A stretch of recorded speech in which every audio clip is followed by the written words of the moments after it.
రే ఏంట్రా? ఏం లేదునా, మూట కింద పడిపోయి ఉండదు.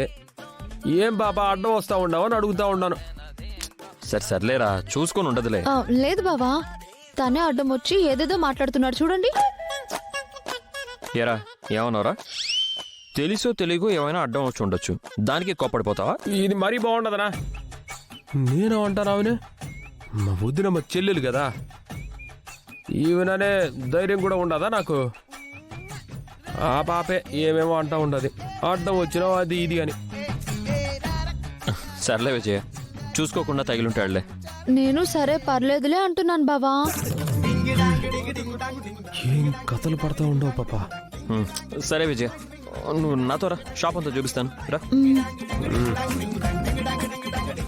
ఓ ఆటో విజయశాంతి, హా, చెప్పండి చిరంజీవి గారు. All the best. పరా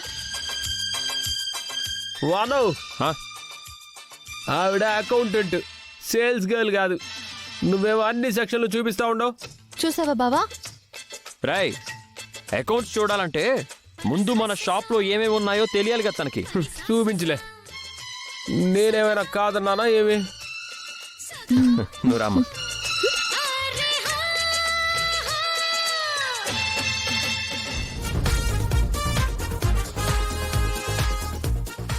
ఎక్స్క్యూజ్ మీ, అందరూ ఇలా రండి. తను నా భార్య చెల్లెలు విజయ.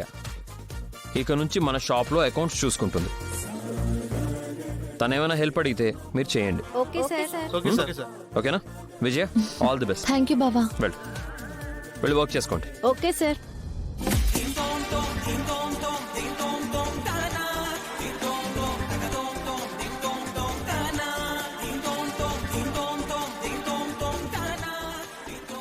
ఈ పాప ఆటో తోలితేనే మాట ఎందు, ఇప్పుడు ఏకంగా అకౌంటెంట్గానే వచ్చేసి ఉండదు.